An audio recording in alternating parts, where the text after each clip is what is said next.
నమస్తే అన్న. నమస్తే అన్న. నమస్తే. ఎన్నికలయ్యాక కూడా పథకాలు రిలీజ్ చేయడం ఎలా ఉంది మీకు?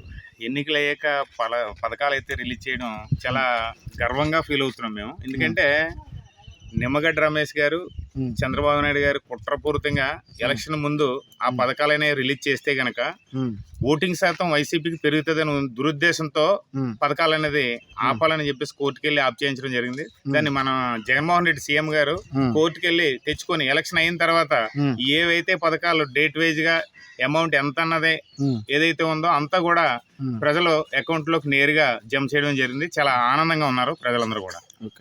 ఇక చూస్తే గ్రామీణ ప్రాంతాల్లో పోలింగ్ శాతం ఎక్కువగా జరిగింది అంటున్నారు. ఏ పార్టీకి అనుకూలంగా ఉందనుకుంటున్నారు? గ్రామీణ ప్రాంతాల్లో ఎక్కువ శాతం వైఎస్ఆర్ కాంగ్రెస్ పార్టీకే పోలింగ్ అనేది జరిగింది. అందులో ముఖ్యంగా మహిళలు ఓటింగ్ శాతం, మహిళలు గాని, వృద్ధులు గాని, వికలాంగులు గాని అందరూ కూడా జగనానికి జై కొట్టారు. అదేంటంటే ఓటింగ్ శాతం చాప కింద నీరులా సైలెంట్ గా స్తబ్దతగా ఉంది.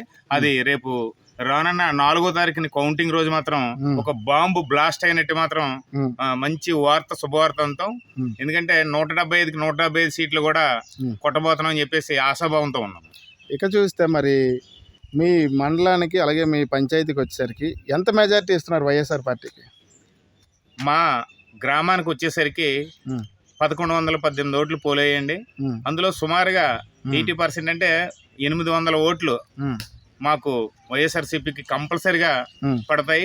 అదే మండలం వేజ్గా వచ్చేసరికి 4000 నుంచి 5000 మెజార్టీ వస్తుందని చెప్పేసి మేము అనుకుంటున్నాం. ఇక చూస్తే మరి జగన్ పాలన మంచి జరిగిందా, చంద్రబాబు పాలన మంచి జరిగిందా? ఎందుకంటే జగన్ పాలన మంచి జరిగిందా, చంద్రబాబు నాయుడు పాలన మంచి జరిగిందా అనేది ఒక్క మాటలో చెప్పేది అయితే కాదు. కానీ ఏంటంటే చంద్రబాబు నాయుడు గారి పరిపాలనలో జన్మభూమి కమిటీలు తప్ప వేరే వాడు ఎవ్వడ కూడా బాగుపడిన దాఖలు అయితే లేవు. ఎందుకంటే దాచుకోవడం దోచుకోవడం అన్న టైప్ లోనే వెళ్ళిపోయింది తప్ప ఏం లేదు. జగన్మోహన్ రెడ్డి సీఎం అయిన దగ్గర నుంచి పేదవాడి దగ్గర నుంచి అంటే కడుపులో బిడ్డ కాడ నుంచి అవ్వాతాత చనిపోయే వరకు కూడా సంక్షేమ పథకాలు పెట్టడంలో మంచి దిట్టగా చేయడం అనేది జరిగింది. మంచి పేరు వచ్చే విధంగా, ఎందుకంటే జగన్మోహన్ రెడ్డిది ఒక బ్రాండ్ వేసుకున్నారు ఆయన.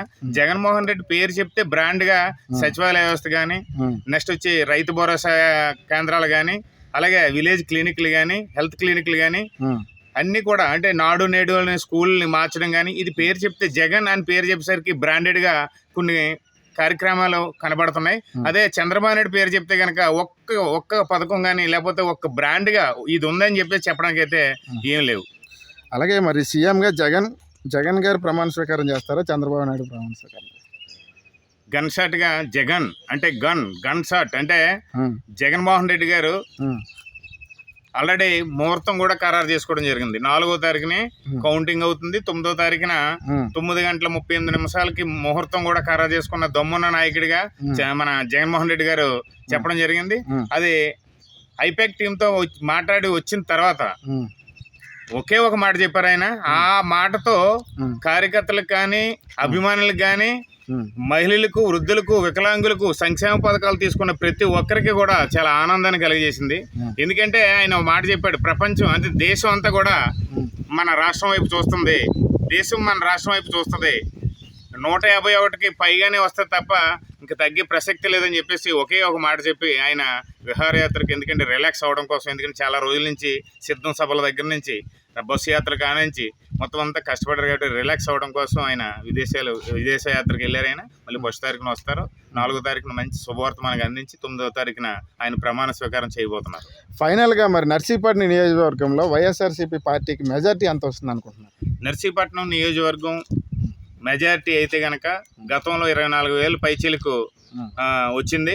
ఇప్పుడైతే గనక 30,000 మెజారిటీ కంపల్సరిగా మన గణేశానికి వస్తుందని నేను ఘంటాపదంగా చెప్పగలను. ఎందుకంటే చేసిన పని 1, 2, 3, 4, 5, 10 అయినా గనక చేసిన దాంట్లో క్వాలిటీగా ఎవరో చేయలేని పని 40 సంవత్సరాల ఇండస్ట్రీ అని చెప్పుకొని తిరిగినటువంటి వాళ్ళు ఎవరైతే ఉన్నారో వాళ్ళు చేయలేని పనులు, వాళ్ళు మినిస్టర్లుగా ఆ శాఖల్లో ఉన్నప్పటికీ కూడా చేయలేని పనులు ఏవైతే ఉన్నాయో, ఉదాహరణకి మా ఆరులడువ ఏదైతే ఉందో బ్రిటిష్ కాలంలో వేసిన రోడ్డు తప్ప మరి రోడ్డే లేదు.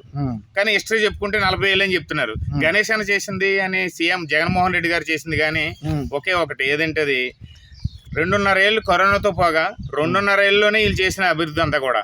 అందులోనే ఆరులడవి శాంక్షన్ అంటే అక్కడ మనకి పర్మిషన్, అటవీ శాఖ దగ్గర పర్మిషన్ తీసుకుని రోడ్ వేయడంలోనే గణేష్ అన్న చాలా సక్సెస్ అయ్యారు. అదే విధంగా నియోజకవర్గంలో మనకి ఎవరికైనా హెల్త్ బాగోపోతే గనక మనకి ఏజెన్సీ ముఖదూరమైన మన మండలాల్లో ఉన్నాయి. మన జిల్లా సంబంధించి అనకాపల్లి జిల్లా సంబంధించి మనం ఇంతకు ముందు గతంలో కేజీ ఇచ్చిన వైజాగ్ వెళ్ళాల్సి వచ్చింది.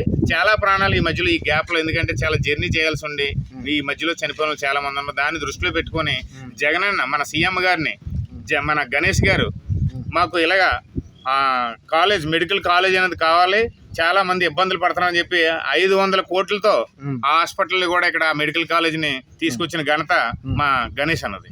ఓకే, థ్యాంక్ యూ అండి.